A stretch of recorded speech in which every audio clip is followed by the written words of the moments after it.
प्यारे बच्चों, आज की क्लास में एक इम्पोर्टेंट टॉपिक होगा जो 12th के लिए भी और नीट के लिए भी। ह्यूमन फिजियोलॉजी में हम लोग ह्यूमन रिप्रोडक्टिव सिस्टम को देखेंगे। चैप्टर होगा ह्यूमन रिप्रोडक्शन। क्लास 12 के ये चैप्टर हैं, थर्ड चैप्टर कहेंगे। क्लास 12 के क्या बोलेंगे? Human reproduction. हेडिंग डालते हैं हम लोग, क्लास को स्टार्ट करते हैं। Human reproduction. ह्यूमन रिप्रोडक्शन, जहाँ ह्यूमन की बात आएगी यूनिसेक्सुअल होंगे, क्योंकि एक इंडिविजुअल आइदर मेल होगा और आइदर फीमेल होगा। तो ह्यूमन की बात आ रही है, रिप्रोडक्शन है कहाँ पे? Human reproduction. तो ह्यूमन रिप्रोडक्शन, ह्यूमन की अगर बात आएगी तो human as a unisexual organism होगा। क्या होगा? यूनिसेक्सुअल ऑर्गेनिज्म होगा। क्या होगा? ह्यूमन यूनिसेक्सुअल ऑर्गेनिज्म होंगे।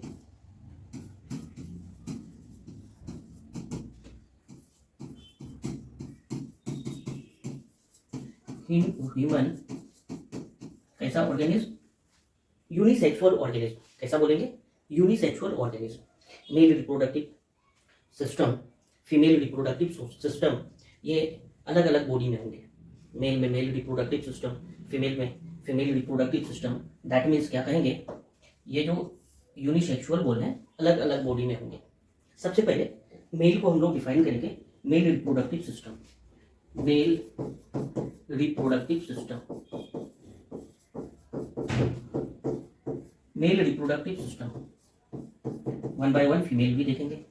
तो मेल रिप्रोडक्टिव सिस्टम में, ये सिस्टम में मेल से रिलेटेड जितने भी प्राइमरी सेक्स ऑर्गन होंगे, सेकेंडरी सेक्स ऑर्गन होंगे, इनकी बात होगी मेल रिप्रोडक्टिव सिस्टम में। अगर हम लोग मेल रिप्रोडक्टिव सिस्टम में वन बाय वन बात करें तो टेस्टिस होगा, primary sex organ, accessory ducts होंगे,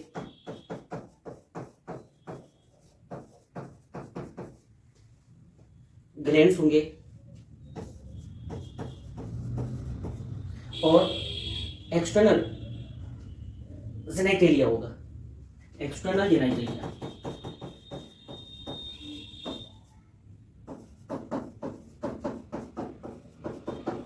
एक्सटर्नल जेनेटेरिया, ये मेल रिप्रोडक्टिव सिस्टम में इनकी बात हम लोग करेंगे।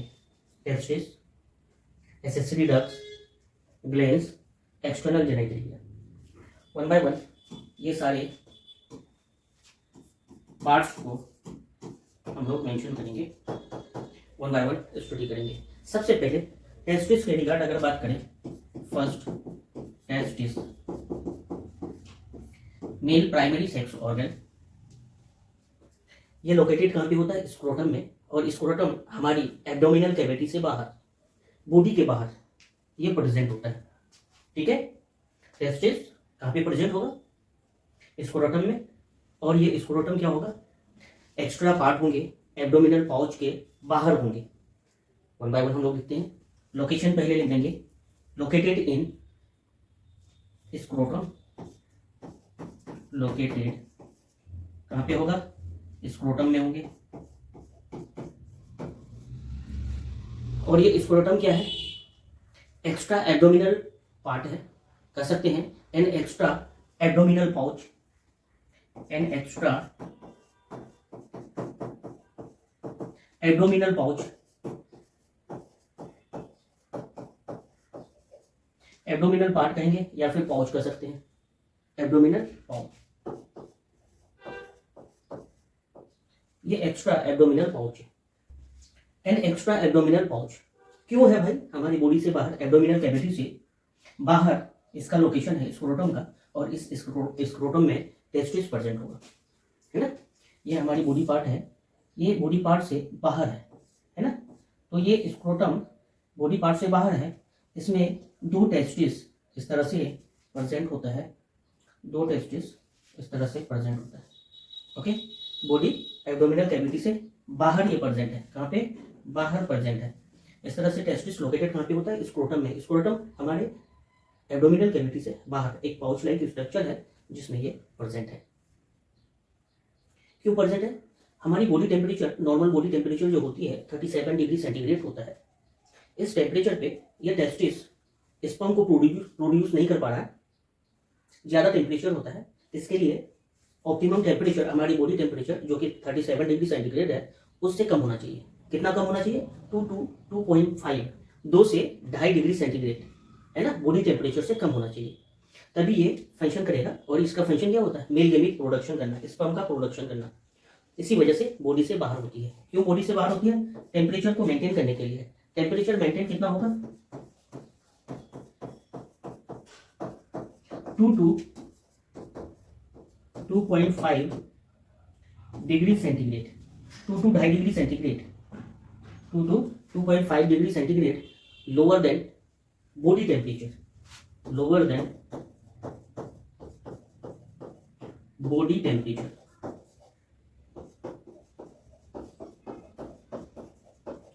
नॉर्मल बॉडी टेम्परेचर की अगर बात करें तो नॉर्मल बॉडी टेम्परेचर जो होती है, नॉर्मल बॉडी टेम्परेचर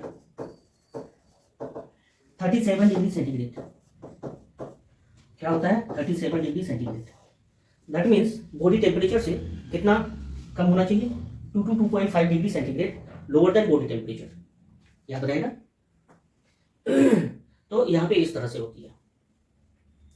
कुछ ऑर्गेनिज्म है जिसमें इंट्रा एब्डोमिनल टेस्टिस होता है, बॉडी के अंदर ही होता है, एब्डोमेन में होता है।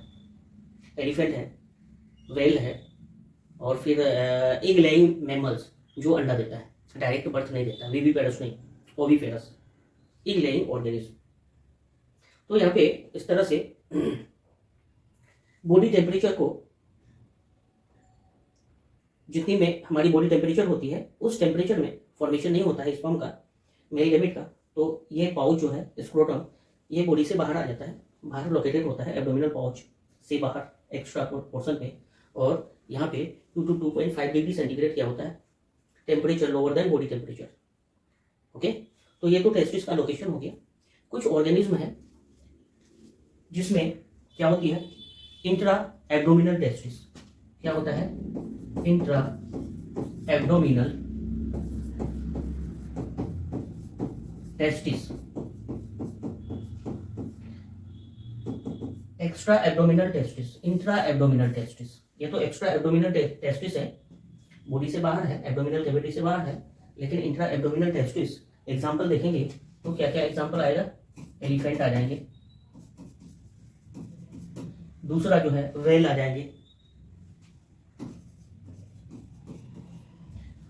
एग लेइंग मैमल्स आ जाएंगे,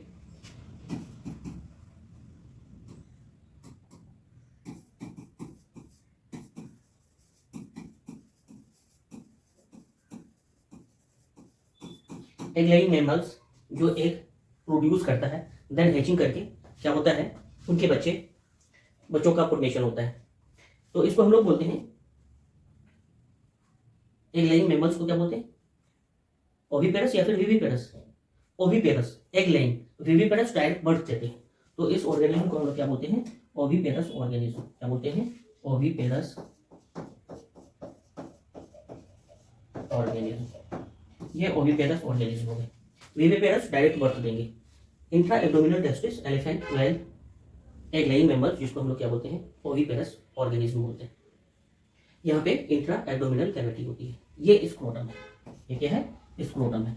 इसके अंदर ये 2 टेस्टिस होता है, एक स्क्रोटम, एक बेग लाइक स्ट्रक्चर होती है, एब्डोमिनल कैविटी के बाहर होता है, उसके अंदर 2 इस तरह से क्या होती है? टेस्टिस होता है। ये टेस्टिस है इस तरह से। जी हाँ। अब ये टेस्टिस जो है, जैसे मदर वूम में, यूटेरस में बच्चा ग्रो कर रहा है, टेस्टिस का फॉर्मेशन उस टाइम में एब्डोमिनल कैविटी में ही होता है। कब ये टेस्टिस डिसेंट होता है? 7 मंथ में। फ्यूटस जब ग्रो करता है, 7 मंथ का हो जाता है, तब ये टेस्टिस क्या होता है? बाहर डिसेंट होता है। Okay, descent of testis. Next हम लोग अगर बात करें डिसेंट ऑफ टेस्टिस, तो descent of testis next heading हम लोग देखेंगे, डिसेंट ऑफ टेस्टिस।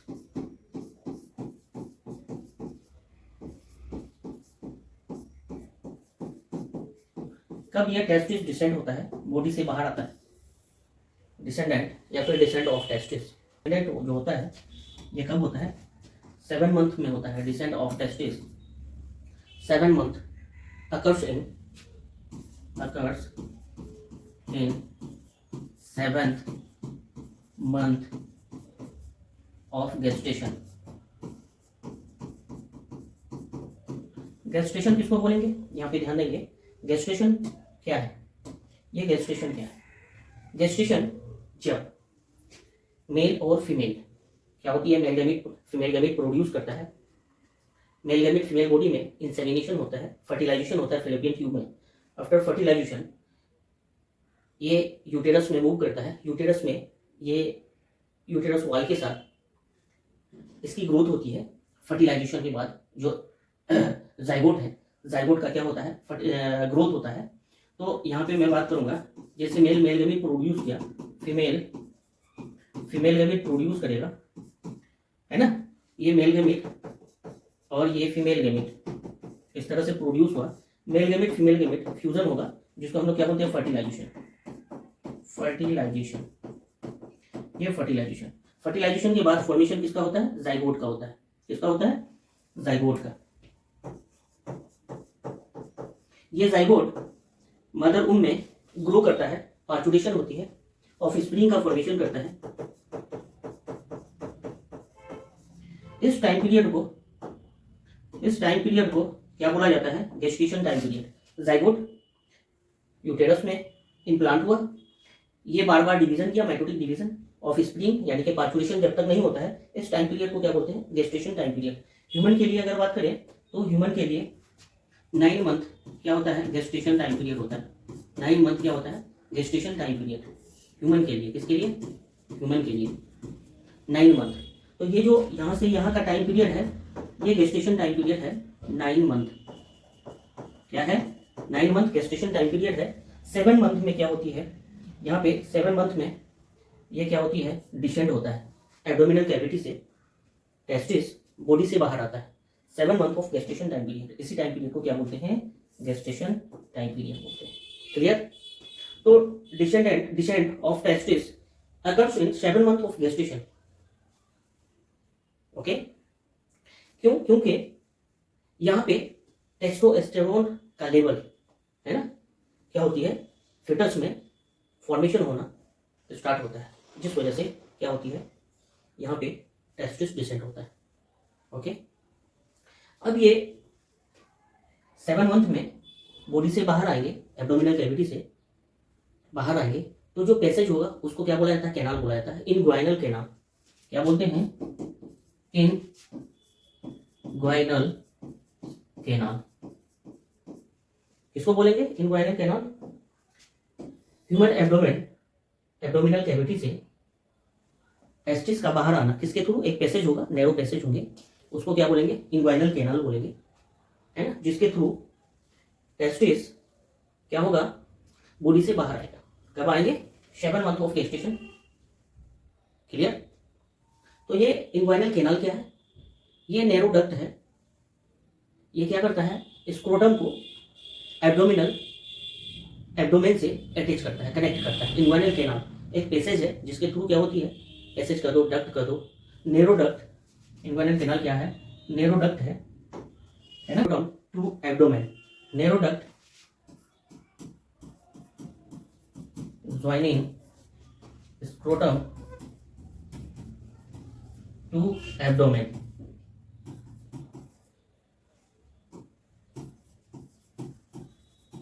एब्डोमेन के साथ, स्क्रोटम का एब्डोमेन के साथ अटैच करता है।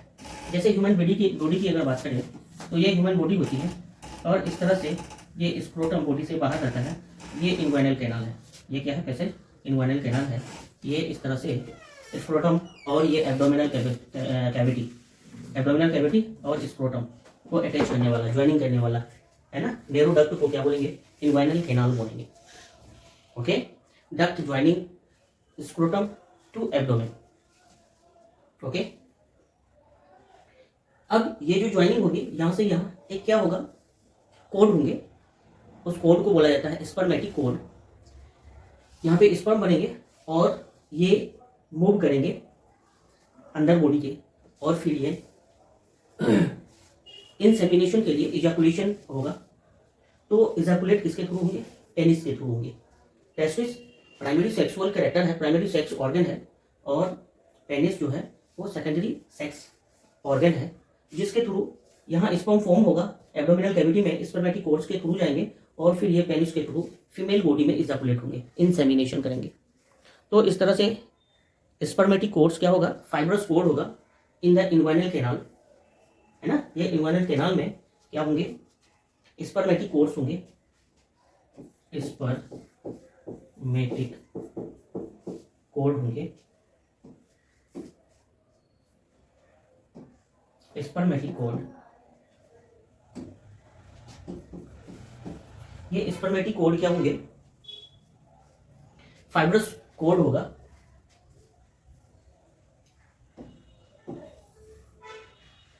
ये फाइब्रस कोड होंगे,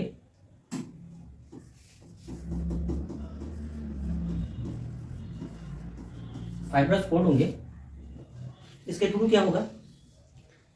fibrous code in the inguinal canal, in the inguinal canal,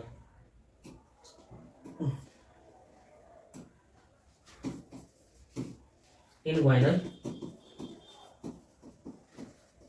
canal. बस इतना सिंपली याद रखेंगे। एब्डोमिनल कैविटी और स्क्रोटम के बीच एक कोड होगा, फाइब्रस कोड होंगे, उसको स्पर्मेटिक कोड बोलेंगे, जिसके थ्रू स्पर्म का यहाँ से निकल फॉर्मेशन होना और यहाँ से इस पैसेज के थ्रू, स्पर्मेटिक कोड के थ्रू ये बॉडी के अंदर आना। ये किसके थ्रू होगा? स्पर्मेटिक कोड्स के थ्रू होगी। ओके।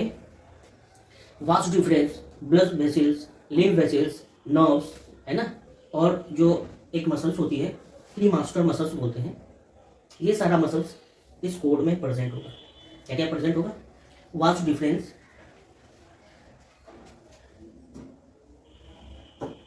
इस स्पर्मेटिक कोड्स में vast difference, blood vessels,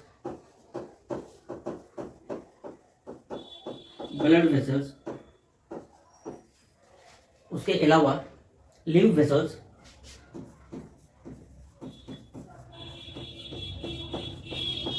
nerves,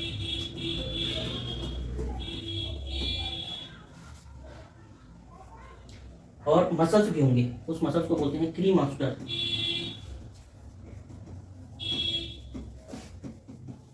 ये सब प्रेजेंट होंगे स्पर्मेटिक कोड्स में। क्या क्या प्रेजेंट होगा?